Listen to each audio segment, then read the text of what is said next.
क्या समझना है, और जिनको बुद्धि है, शुद्ध बुद्धि है, वही समझ पाएंगे।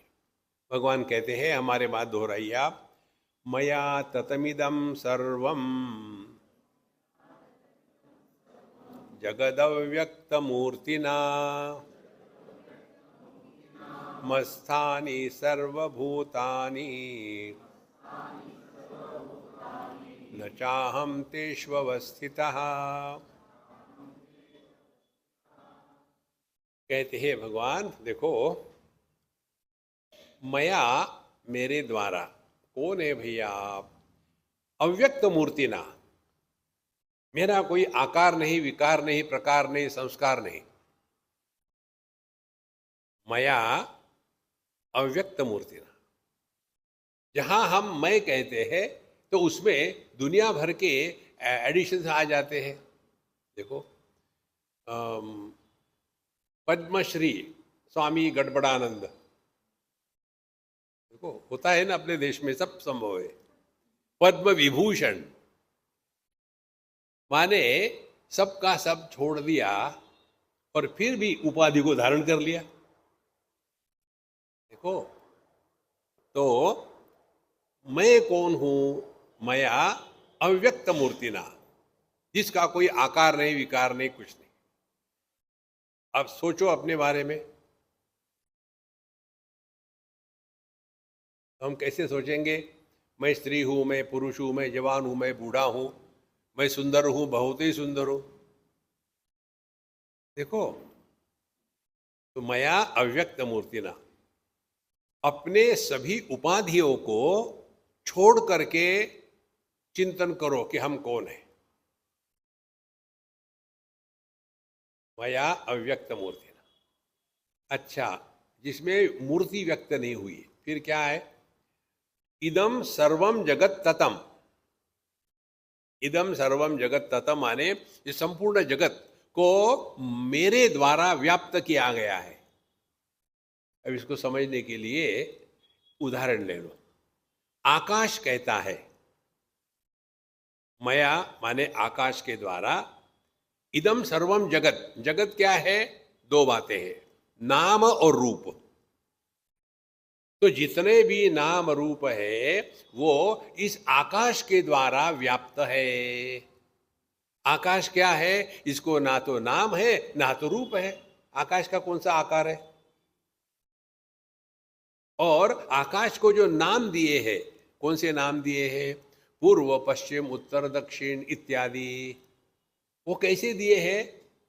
आकाश को हम जब पूर्व दिशा कहते हैं तो उसकी उपाधि क्या है? आकाश पर जहां सूर्योदय होता है उसको पूर्व दिशा कहते हैं। और सूर्योदय कहाँ होता है? जहां पूर्व दिशा होती है। तो कौन किसके कारण है? तो आकाश का अपना कोई नाम रूप नहीं है। इस निर्गुण निराकार आकाश ने यह सगुण साकार जगत को व्याप्त किया है। मया तदमिदम सर्वम जगद व्यक्त मूर्ति नाम, आकाश के जगह में अपने आप को रख लो। देखो, अब और सूक्ष्मता से चिंतन करो। हमारी जो दृष्टि है उसका क्या आकार है? हम आंखें नहीं कह रहे, दृष्टि कह रहे। दृष्टि का कोई आकार नहीं। दृष्टि का कौन सा रंग है? कोई रंग नहीं। तो यह जो निराकार और निर्गुण, जिसका कोई रंग नहीं है, ऐसे दृष्टि ने सभी आकार और रंग को आधार दिया है ना। जिसको दृष्टि नहीं है वह इस जगत के रंग और आकार इसको देख पाएगा? तो ये जितने भी आकार और रंग है इनका आधार एक है। कौन सा? दृष्टि। और दृष्टि क्या है? जिसको अपना आकार भी नहीं है, रंग भी नहीं है। तो यदि हमको अपने आप को पहचानना है तो क्या करना पड़ेगा? तो हम जो फंसे हैं आकार में और नाम में। देखो, तो जहां हमने इस जगत के नाम रूप से मुक्त होना ये ठान लिया है, तो क्या करना पड़ेगा? हमारा जो दुराग्रह है रूप रंग को लेकर के, उसका हमको त्याग करना पड़ेगा। एक कहता है मुझे लाल रंग अच्छा लगता है, दूसरा कहता है मुझे पीला रंग अच्छा लगता है। तो लाल रंग वाला कहेगा पीला रंग लगता है अच्छा, पीले येलो येलो डर्टी फेलो मुझे नहीं अच्छा लगता। अब उसमें क्या लॉजिक है? समझो महाराज, करना कुछ नहीं है। हमारा जो जगत के वस्तु व्यक्तियों के प्रति राग द्वेष का व्यवहार है, उसके पीछे क्या लॉजिक है? मया ततमिदं सर्वम जगदव्यक्त मूर्तिना। अब एक तो एक उदाहरण हो गया, अब मन का उदाहरण ले लो। हमारे मन में किसी के प्रति आ, राग द्वेष होता है, ये मुझे अच्छा नहीं लगता, वो अच्छा लगता है। क्या लॉजिक है? कोई लॉजिक नहीं। तो जब तक के हम इसको समझेंगे नहीं, हम कौन है? जैसे यह प्रकाश है, ये प्रकाश के लिए कोई अपना पराया नहीं, सबको प्रकाशित कर रहा है। क्या हम सबको प्रकाशित नहीं कर रहे हैं? जागृत को प्रकाशित करते हैं, स्वप्न को प्रकाशित करते हैं, सुषुप्ति को प्रकाशित करते हैं।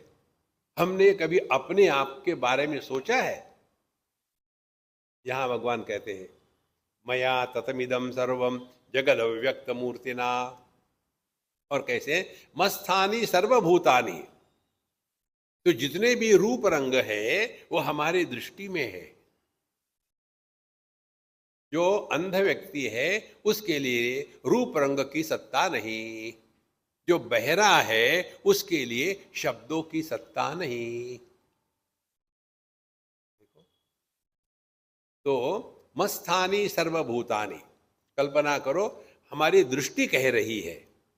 दृष्टि कहते हैं जगत के जितने भी नाम रूप है वो मुझ में है, लेकिन न च अहम तेषु अवस्थितः, लेकिन मैं उनमें नहीं हूं।